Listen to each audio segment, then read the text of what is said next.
ಇಕ್ಕಟ್ಟಿನಲ್ಲಿ ಯೆಹೋವನಿಗೆ ಮೊರೆಯಿಟ್ಟನು, ಆತನು ಸದುತ್ತರವನ್ನು ದಯಪಾಲಿಸಿದನು.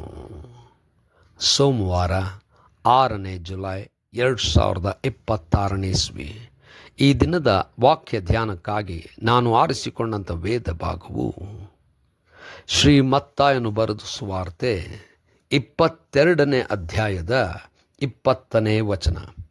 ಯೇಸು, ಈ ತೊಲೆಯು, ಈ ಮುದ್ರೆಯು ಯಾರದು ಎಂದು ಕೇಳಿದನು ಎಂಬುವಂಥದ್ದೇ. ಕರ್ತನಲ್ಲಿ ಪ್ರೀತಿಯುಳ್ಳ ದೇವಜನರ ಶುಭೋದಯ. ಯಾರು ಯಾವ ಮುದ್ರೆಯನ್ನು ಹೊಂದಿದ್ದಾರೆ? ದೇವರ ನಾಮಕ್ಕೆ ಸ್ತೋತ್ರವಾಗಲಿ. ಕರ್ತನಲ್ಲಿ ಪ್ರಿಯರೇ, ಈ ವಾಕ್ಯ ಧ್ಯಾನ ಮಾಡೋಣ.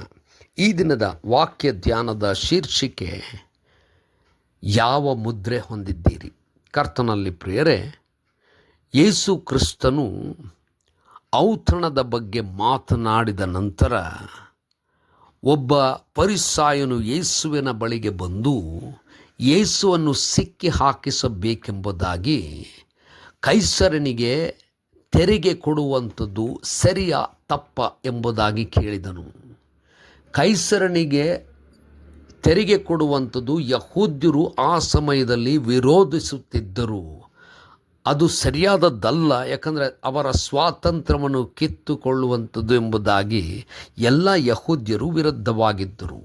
ಅದಕ್ಕೆ ಈಗ ಯೇಸು ತೆರಿಗೆ ಕೊಡುವಂಥದ್ದು ಸರಿ ಎಂಬುದಾಗಿ ಹೇಳಿದರೆ ಯಹೂದ್ಯರ ವಿರುದ್ಧವಾಗಿ ಹೋದ ಹಾಗೆ ಆಗುವುದು. ಆದರೆ ಕೊಡುವುದು ಸರಿಯಲ್ಲ ಎಂಬುದಾಗಿ ಹೇಳುವಾಗ ಕೈಸರನ ವಿರೋಧವಾಗಿ ಅಥವಾ ಸರ್ಕಾರದ ವಿರೋಧವಾಗಿ ಹೇಳಿದ ಮಾತಾಗುವುದು. ಅದಕ್ಕೆ ಅವರು ಈ ಪ್ರಶ್ನೆಯನ್ನು ಹಾಕಿದರು. ಆದರೆ ಯೇಸು ಅದ್ಭುತವಾಗಿ ಅದಕ್ಕೆ ಉತ್ತರ ಕೊಟ್ಟನು. ಅವರ ಹತ್ರ ಒಂದು ನಾಣ್ಯವನ್ನು ತೆಗೆದು ಅದರಲ್ಲಿ ಯಾರ ಮುದ್ರೆ ಇದೆ ಎಂಬುದಾಗಿ ಕೇಳಿದನು. ಯಾರ ಮುದ್ರೆ ಇದೆಯೋ ಅದನ್ನು ಅವರಿಗೆ ಕೊಡಿರಿ, ದೇವರಿಗೆ ಕೊಡಿರಿ ಎಂಬುದಾಗಿ ಅದ್ಭುತವಾಗಿ ಹೇಳಿದನು. ಕರ್ತನಲ್ಲಿ ಪ್ರಿಯರೇ, ಲೌಕಿಕವಾದಂಥವುಗಳು ಲೋಕದ ಮುದ್ರೆಯನ್ನು ಹೊಂದಿರುತ್ತವೆ. ಆದರೆ ನಾವುಗಳು ಸೃಷ್ಟಿಸಲ್ಪಟ್ಟಿರುವಂಥದ್ದು ದೇವರ ಮುದ್ರೆಯನ್ನು ಹೊಂದಿಕೊಂಡಿದ್ದೇವೆ.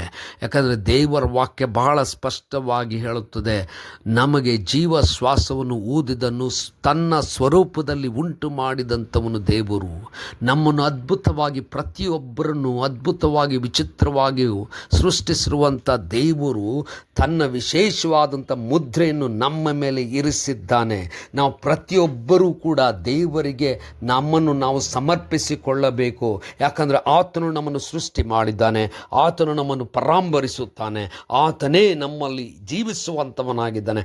ಆತನಿಗೋಸ್ಕರವಾಗಿ ನಾವು ಜೀವಿಸುತ್ತಾ ಆರಾಧಿಸುತ್ತಾ ನಮ್ಮನ್ನು ಸಮರ್ಪಿಸಿಕೊಳ್ಳುತ್ತಾ ತನ್ನ ಚಿತ್ತಕ್ಕನುಸಾರವಾಗಿ ಆತನನ್ನು ಮಹಿಮೆ ಪಡಿಸುವಂಥದ್ದೇ ನಮ್ಮ ಕಾರ್ಯವಾಗಿರಬೇಕು. ಯಾಕಂದರೆ ಆತನ ಮುದ್ರೆ ಹೊಂದಿದ್ದೇವೆ. ಕರ್ತನೇ ದಯಾಮಯ ಸ್ವಾಮಿ, ಕೃಪೆಯಿಂದ ನಮ್ಮನ್ನು ತುಂಬಿಸಿದ್ದಿ. ನಾವುಗಳು ಯಥಾರ್ಥವಾಗಿ ನಿನ್ನವರಾಗಿ ನಿನಗೆ ನಮ್ಮನ್ನು ಸಮರ್ಪಿಸಿಕೊಳ್ಳುವ ಹಾಗೆ ಬಲಪಡಿಸು. ಯೇಸುವಿನ ನಾಮದಲ್ಲಿ ಪ್ರಾರ್ಥನೆ ಬೇಡಿದೆವು ತಂದೆಯೇ, ಆಮೆನ್.